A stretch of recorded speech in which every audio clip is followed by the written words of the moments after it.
Buenos días, hermanos y hermanas. Vamos a meditar un momento esta palabra que hemos escuchado.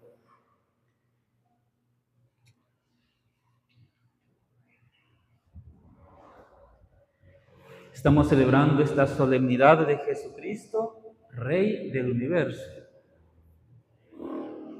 Este tema pues, del reinado de Jesucristo hunde sus raíces ya en el tema que se llama el reino de Dios, el tema del reino de Dios, que ya estaba presente pues, en todo el Antiguo Testamento. Recordemos que toda la historia de la salvación tiene dos etapas, que se llama Antiguo Testamento y Nuevo Testamento. Entonces, el Nuevo Testamento culmina toda la revelación con Jesucristo. Por eso ya todo el tema del reino de Dios tiene su punto culmen en Jesucristo. Pero el tema del reino ya estaba presente en el Antiguo Testamento.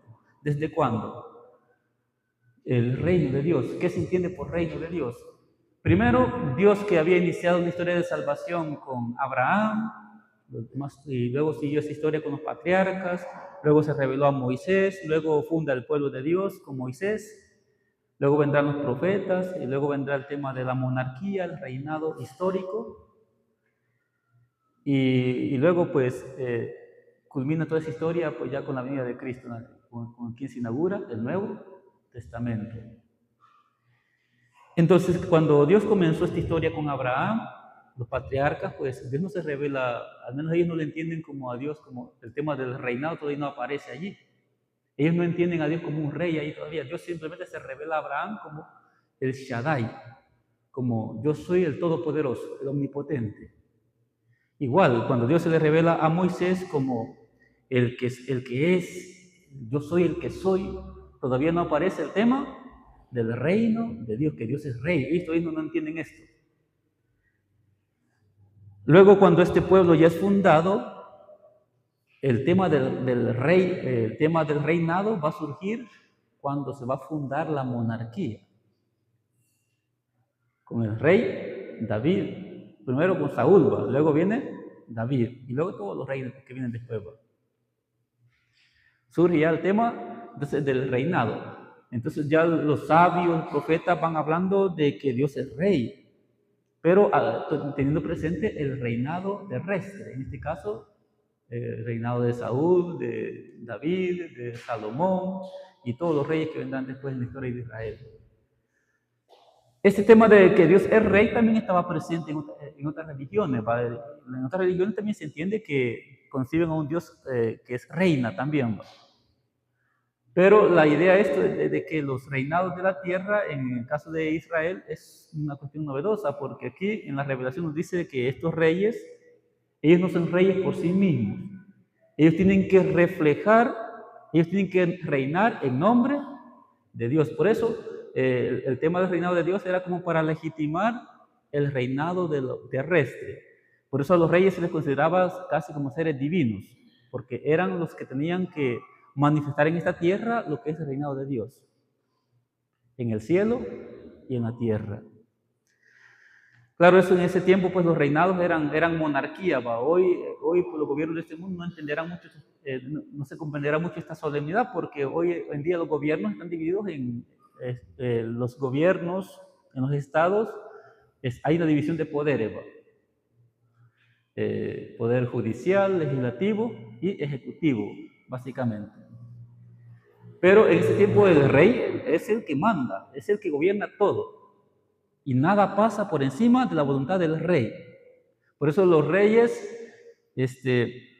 terrestres tienen que reflejar lo que es el reinado de Dios, el reinado de Dios que es universal. Entonces esto ya estaba presente en otras religiones, pero claro, en las religiones paganas hay todo un politeísmo, mientras que en la religión de Israel es el Dios que se ha revelado como el único Dios, que no hay dioses, sino que hay un solo Dios que reina en el cielo y en la tierra. Pues este tema se fue desarrollando poco a poco. Entonces, para no meternos mucho en muchas cuestiones, pues hay que decir que el reinado de Dios, en base a esto que ya he dicho, hay que dividirlo en 3 momentos para entender lo que es el reinado de Dios y comprender esta fiesta de que Jesucristo es el Rey del universo. Entonces, el reino de Dios se divide, podemos dividirlo en 3 momentos. Dios reina primero porque Él es el creador. de todo. Por eso decimos que Dios es el que reina en toda la creación. Nada escapa a su señorío, porque todo tiene su fundamento en Él. Y nos dice San Pablo en la segunda lectura que el Padre, Dios creador, todo lo creó por medio de su Hijo, Jesucristo. Todo ha sido creado por Él y para Él, por Cristo. Entonces Dios reina porque Él es el creador. Y porque es el creador, es el dueño de todo. ¿Qué significa Señor? ¿Qué significa la palabra Señor? Significa dueño. Porque Él es el creador, Él es el dueño de todo. Entonces, por eso, primer aspecto, Él es rey del universo, porque Él es el creador y el dueño del universo. Primer aspecto. Segundo momento, por la historia de la salvación que Él ha iniciado, que Él quiso revelarse al hombre. Dios reina también en la historia de los hombres. Por supuesto que desde lo primero ya se entiende lo demás, ¿va? Porque Él es el creador de la creación, es el rey también de la historia de los hombres. Pero aquí se va a poner de manifiesto de una forma palpable lo que es el reino de Dios, en la historia de los hombres, en este caso, en la historia de la salvación que se inició con Israel y que va a alcanzar su culmen en la iglesia. Entonces aquí el reino de Dios tiene tiene una connotación terrestre. El reino de Dios se manifiesta en lo terrestre también, digamos así, en la historia de los hombres. En su primer momento, digamos, en la historia, el reinado de Dios se manifiesta con un pueblo que Él se formó. Dios no solamente reina en el universo, que no lo vemos, porque a Dios no lo podemos ver, por supuesto, pero Dios se formó un pueblo con que Él se compromete. Digamos, por eso este pueblo va a ser un pueblo sacerdotal, un pueblo regio, que tiene que estar obedeciendo la voluntad de este rey. Por eso el que formó este pueblo es Dios, el pueblo de Israel, ¿va? Y luego, como estos israelitas querían tener también un rey, digamos, visible, también un rey, como todas las naciones, Dios les da un rey, pero Él dice, el rey soy yo. Yo les he formado. Así que los reyes que Dios le va dando a este pueblo que se ha formado, tienen que gobernar en nombre del Dios que es el rey de este pueblo. En el momento que ellos se apartan de esta voluntad, Dios los rechaza. Porque Él pone los reyes y los quita.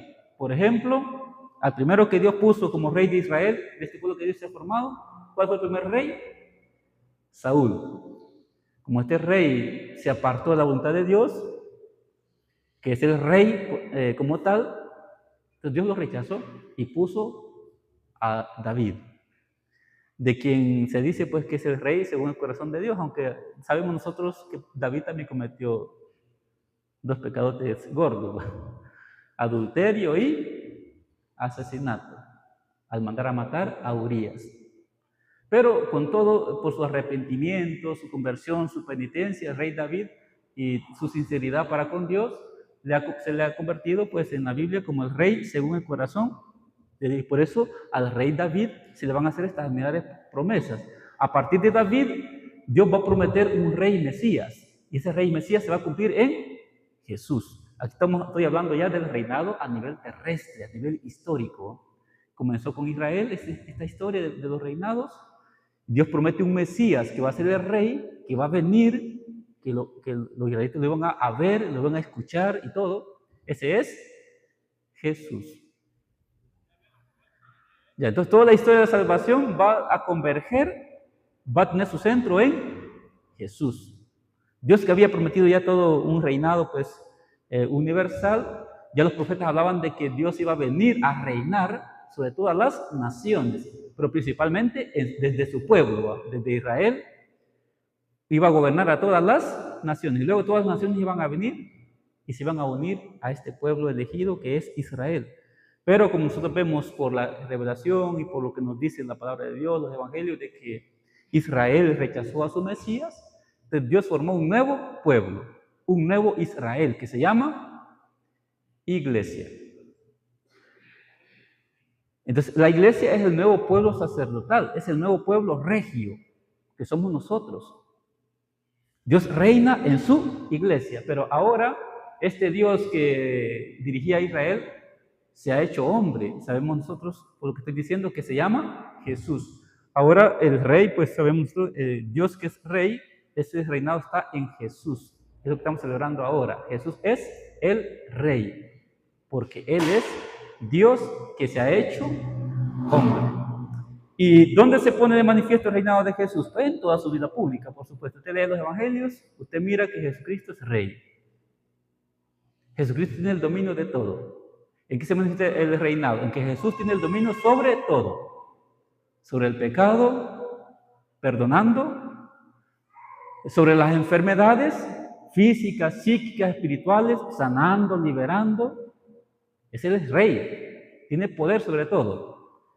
Tiene poder sobre la naturaleza, porque he dicho, Dios es rey porque también es el creador, ¿va? Y es el dueño, por eso tiene dominio sobre la naturaleza. Cuando Él calmó, por ejemplo, el mar embravecido, ¿va? Que ella tormenta la calmó, solamente le dijo, cállate, cálmate. Y el mar se, porque Él es el Dios, Él es el rey, tiene dominio sobre la naturaleza también. Luego también es el rey porque Él es el que vence al diablo. Lo vence con los exorcismos. Luego, y es sobre todo rey por su muerte y su resurrección, que es lo que nos dice ahora el Evangelio.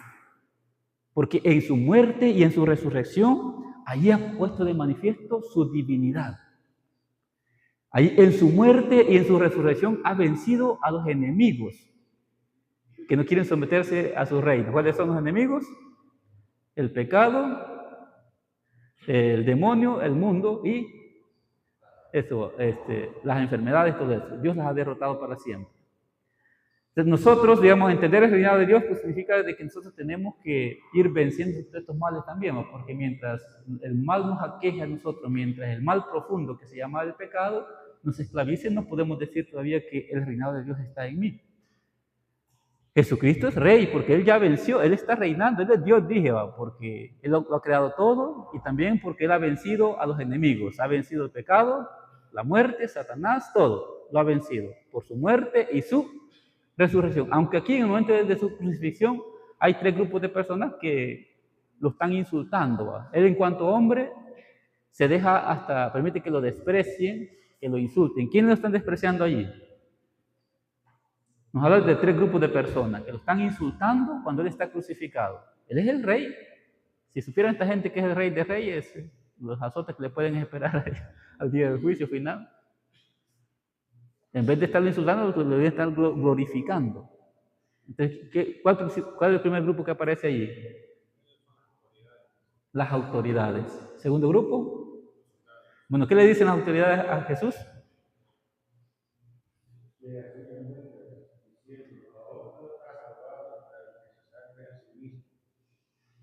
Ahí está. Luego está el otro grupo que aparecen, los soldados. ¿Qué hacían los soldados? Una vez que lo tienen ahí crucificado. Miren, el Evangelio dice, estando ya crucificado. ¿Para qué están molestando y no está crucificado? Estando ya crucificado y todavía lo están fregando ahí, insultando. Luego aparece el segundo grupo, los soldados. ¿Qué hacen los soldados? Se burlaban de Jesús y acercándose a él le ofrecían vinagre y le decían, si tú eres el rey de los judíos, sálvate a ti mismo. Luego el tercer grupo, ¿quiénes son? Los malhechores, los que están crucificados a los lados de él. Uno le dice, si tú eres el Mesías, sálvate a ti mismo y a nosotros. Pero el otro le reclamaba, y ahí aparece el Dimas, el famoso Dimas, pero ese ya es otro tema que después lo vamos a tocar. Entonces, aparece un malhechor ahí, los que están ahí crucificados, que lo insulta. Están los soldados. ¿Qué representan estos grupos? Vaya, las autoridades representan los poderes de este mundo. Los poderes de este mundo que no quieren reconocer el señorío de Dios, que no quieren reconocer el señorío de Jesucristo. Reyes, gobernantes, presidentes del mundo que se creen dueños del poder, las armas, la economía mundial, etc. No quieren reconocer a Jesucristo. Pero eso es tremendo. Estoy hablando ya de lo actual. Bueno, ahí está hablando de esas autoridades de ese momento que están despreciando al Rey de Reyes. Eso es grave. Imagínense que las autoridades dijeran, vamos a perseguir la iglesia. Eso es grave. Están luchando no contra los hombres, están luchando contra el Rey de Reyes. Dice el libro de la sabiduría: a los sencillos se les perdona por compasión, pero a los gobernantes, a los presidentes de este mundo, les espera un juicio severo. Vienen tantos señores estos que manejan el poder mundial, grandes potencias mundiales, que son a veces materialistas, comunistas, ateas, rechazando a Cristo, rechazando el reino de Dios. Eso es muy grave porque ellos piensan que como que fueran eternos, ¿va? Como que si ellos fueran dioses, ¿va? Como que si ellos manejaran todo el poder mundial, ¿va? Eso es imposible. El mundo está dividido en poderes, ¿va? Político y económico. Entonces nosotros tenemos que darnos cuenta de que el poder político a nivel mundial, el poder político y social está subordinado al poder de Dios. Quieran o no quieran. Lo acepten o no lo acepten. Está subordinado, están subordinados. Dios los ha puesto allí para que gobiernen según la verdad, la justicia, el bien de los pueblos. Por eso Dios los ha puesto allí, no para que se estén allí enseñoreando, adueñándose de las naciones, enriqueciéndose muchos de ellos, a veces recurriendo a la mentira, al fraude, la corrupción. Muchos de ellos haciendo guerras también, hoy en día, tantas guerras que hay. Eso Dios va a pasar un buen juicio le va a hacer allí. Y el juicio que les espera, dice el sabio de los que escribió sabiduría, el juicio que les espera a los gobernantes de este mundo es severo, es duro. Porque ellos manejan el poder y lo manejan a su conveniencia, no según Dios. El poder es para servir a las naciones, no para servirse a ellos mismos. Ellos buscan el poder, tener más poder, manejar la riqueza y todo. Miren, estas grandes potencias mundiales son los que manejan las armas. ¿Cuáles son las naciones que tienen más, por ejemplo, han inventado más armas atómicas, por ejemplo? ¿Cuáles son las naciones estas? Las que están allí, digamos, a la vanguardia en esto. China, Rusia y Estados Unidos, ¿va? Y Japón, ¿va? Son las que más van con más armas atómicas tienen. ¿Para qué tienen estas armas? De adorno ahí, de juguete. No, para hacer guerras. Y si a alguno se le agarra la locura, puede hasta tirar una bomba atómica y causar una guerra mundial. Los demás van a reaccionar. Se sienten dueños de este mundo porque manejan el poder, manejan las armas, la economía. No, miren, aquí estamos diciendo Jesucristo es Rey del universo. Todo está subordinado a Él. Y todo aquel que en esa autoridad que ha recibido no se somete a Dios, no gobierna según Dios, el juicio que le espera es tremendo. Poncio Pilato, Nerón, estos señores, emperadores romanos que hicieron tanto daño, persiguieron tanto la iglesia, tantos cristianos que fueron martirizados, estos señores, la iglesia no dice dónde están estos emperadores, pero nosotros ya lo hemos de suponer, dónde están. Aunque la iglesia no dice directamente están en el infierno. Nerón, Diocleciano, Domiciano, grandes perseguidores. Juliano el apóstata. Entonces estos señores que se adueñan de todo. Es muy peligroso. Entonces estas autoridades que están insultando a Jesús representan a todos los poderes, al poder político y económico a nivel mundial, que no quieren aceptar la iglesia, que persiguen la iglesia y que no quieren recibir el evangelio, no quieren reconocer el señorío de Dios. Entonces aquí estoy hablando ya del reinado a nivel terrestre, a nivel histórico. Cómo pues ese reino de Dios está presente en Israel, en la iglesia, pero este reino es distinto a los reinados de este mundo. Es un gobierno muchas veces político, nada más económico, pero desligado de Dios. Mientras que el reinado que está en la iglesia es distinto. Entonces el reinado que estoy hablando aquí tiene una dimensión visible en la iglesia, como lo tuvo en Israel. Israel también es como el reino de Dios, visible también, terrestre. Por eso tenían sus reyes también que gobernaban en nombre de Dios. En la iglesia no hay reyes, ¿va? Lo que en la iglesia tenemos es pastores. Tenemos al Santo Padre, obispos. Pero también en ellos está esta dimensión también, porque ellos son sacerdotes, profetas y reyes. Pero en un sentido ya, no como este mundo, sino en un sentido ya espiritual, ¿va? Desde la gracia de Dios, porque Cristo es el Rey. Entonces, esta dimensión terrestre de los reyes, pues está el reino de Dios en la iglesia y están los reyes, los reinados de este mundo, que no son según Dios. Como Jesús le dice a Poncio Pilato, cuando Poncio Pilato le pregunta, ¿tú eres rey? ¿Qué le dice Jesús? Sí, soy rey. Para eso he nacido. Pero mi reino no es de este mundo. Pues ese reino está presente en la iglesia. Ese reino porque Él está gobernando esta iglesia. Y por eso el reino de Dios tiene una dimensión terrestre, pero este reinado es distinto a los reinados del mundo, que se maneja en base al poder, ya dije, la economía, las armas, todo eso. Es distinto. Aquí el poder, digamos, la autoridad se entiende en la iglesia como un servicio. Desde la caridad, todo eso. Entonces, este reinado de Dios que está presente ya en la iglesia, como lo estuvo ya presente en Israel también, tiene esta dimensión terrestre. Vamos caminando en la historia, pero este reinado es universal. Por eso ustedes se dan cuenta que a la iglesia están llamados a entrar todas las naciones, a formar parte de este reinado de Dios. Dios reina también históricamente, va reinando en todas las naciones. Pero este reino terrestre va en camino hacia una consumación, hacia una plenitud. ¿Cómo se llama esa plenitud de este reinado?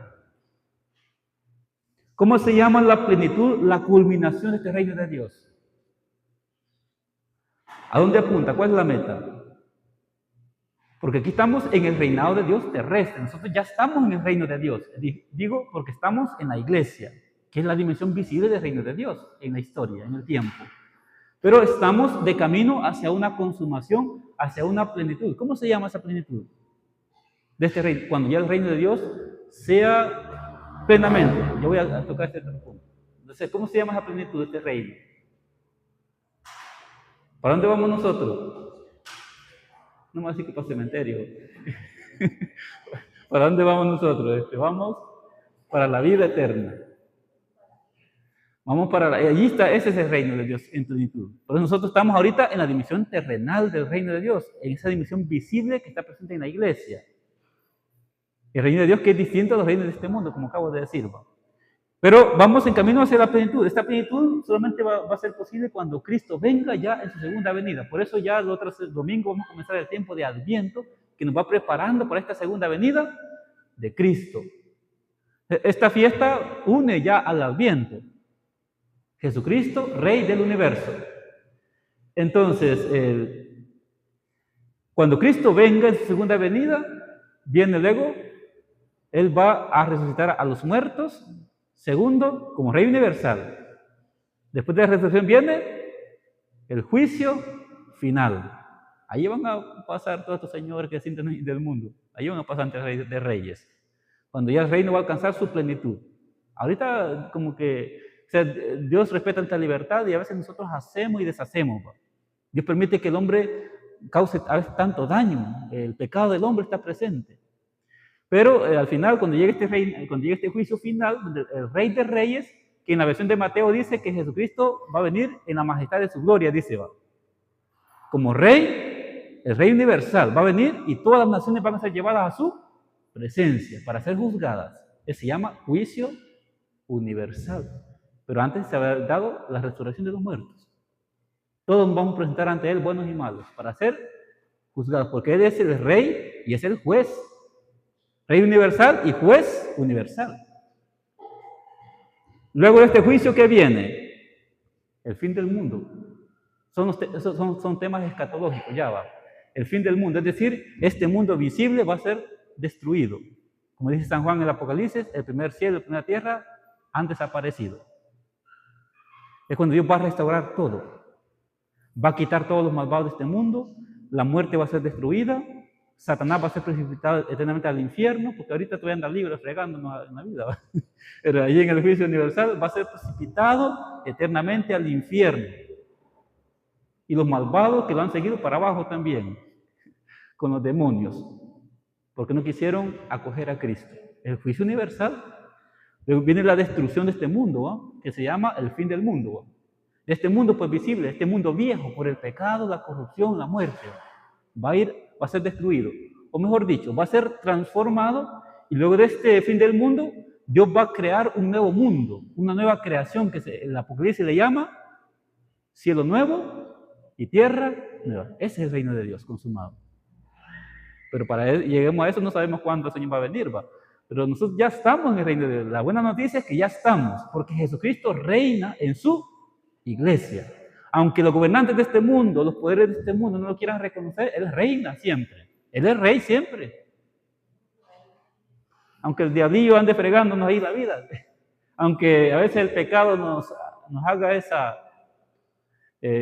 veces nos haga, caigamos en sus garras, pues, pero Dios reina siempre. Y nadie se escapará de su mano. Todos estamos en su mano. Como decía Santa Catalina de Siena, el Señor decía que el diablo nada más está allí. Pero muchas veces el diablo hasta a veces puede ser instrumento para que Dios lleve a otros a la conversión. Por ejemplo, ¿en qué sentido? Alguien que Dios permite que sean víctimas de la brujería, por ejemplo. Dios se vale hasta del mismo mal para llevar a esta persona al bien. O sea, los caminos de Dios son soberanos, profundos. Pero nosotros no vemos más allá de lo que experimentamos. Entonces, la persona que sufre a veces vejaciones del diablo, por ejemplo, perturbaciones, a lo mejor Dios le permite eso para que se acerque más a Él. Dios le permite que hasta el diablo se convierta sin saber Él que es un instrumento también para que otros se acerquen a Él, desconozcan su señorío. De todas maneras, pues el diablo, pues él yo siempre lo digo, el diablo siempre es un derrotado, él ya fue vencido. Lo que pasa es que nosotros, como todavía no hemos llegado a esa plenitud de este reino que esperamos, nosotros todavía nos toca que batallar y puede que el diablo nos haga malas jugadas de repente y caigamos en el pecado a veces por descuido, qué sé yo. Pero tenemos que estar alerta porque el enemigo anda suelto. Como dice el Apocalipsis, el diablo tiene libertad por breve tiempo. Se le ha dejado en libertad por breve tiempo. Este breve tiempo es el tiempo de la iglesia. ¿Va? En el tiempo que la iglesia desarrolla esta misión, hasta cuando Cristo venga, el diablo como que anda suelto en este mundo. Es un misterio, como para purificarnos, Señor, nosotros, ver qué hay en nuestro corazón, si realmente yo estoy dispuesto a reconocerlo a Él como el Señor, como mi Dios, como el Rey. Él permite que el diablo nos tiente. Él permite que pasemos por diversas pruebas en este mundo. ¿Para qué? Para que nos hagamos dignos de su reino. De este reino que ya estamos, ya lo tenemos. Porque ya tenemos la gracia de Dios, ya tenemos al Espíritu Santo, tenemos a Cristo. ¿Qué más nos puede faltar? Lo que nos falta pues es la plenitud.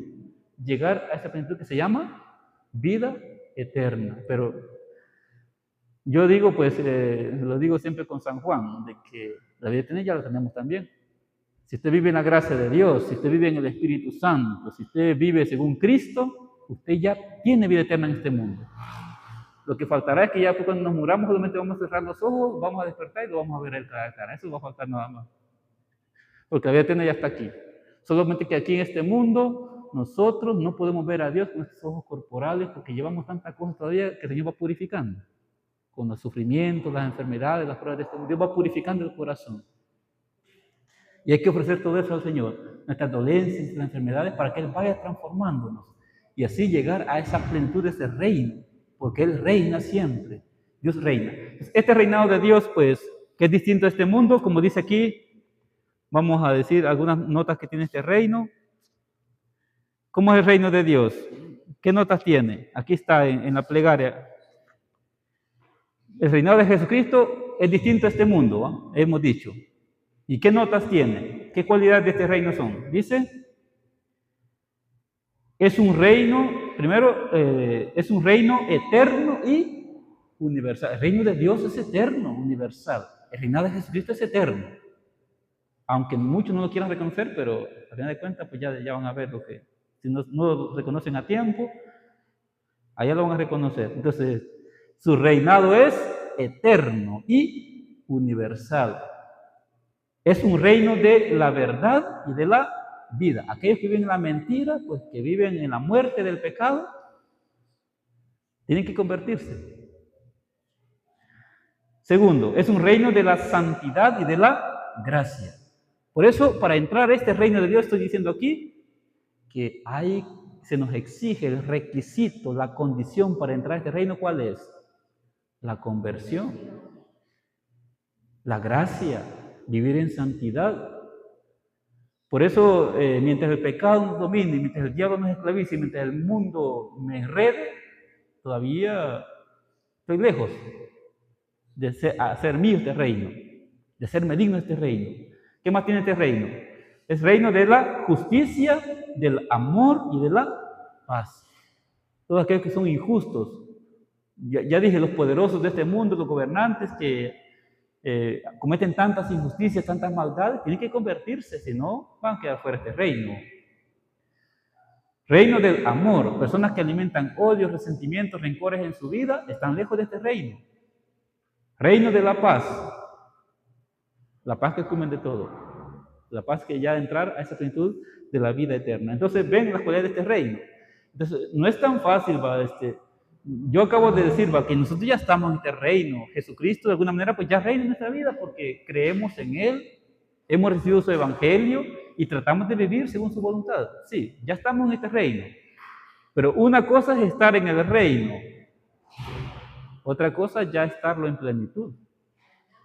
Para eso tenemos que ir perseverando en la conversión, perseverar en la gracia, en la práctica de la justicia, caminar en la verdad, en la santidad. No es tan fácil. Pidamos al Señor esa perseverancia. Él es Rey.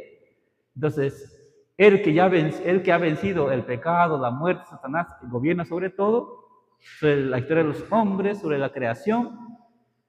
Todo esto que se haga vida en cada uno de nosotros. Que así como Él reina en todo, Él reine en nuestro corazón. Él reina en nuestra vida. Entonces la pregunta para nosotros es, ¿Jesús reina en nuestra vida? A eso queremos llegar en todo este discurso. ¿Jesús reina en nuestra vida? Por la gracia, por la verdad, la justicia, el amor, la misericordia, como dice allí, el prefacio que acabo de decir. ¿Jesús reina de verdad? Entonces allí cada uno tiene que hacerse un examen, porque yo estoy aquí, nosotros estamos físicamente dentro de la iglesia y por eso yo acabo de decir que estamos ya en el reino. Podemos estar físicamente, pero en mi corazón, en mi conciencia, realmente yo soy parte de este reino. Jesucristo reina sobre mis pensamientos, decisiones, sentimientos, en mi corazón. Ahí está, porque fíjense que ya dije a los enemigos cuáles son. A nosotros todavía nos sigue haciendo guerra el pecado, el mundo, el demonio.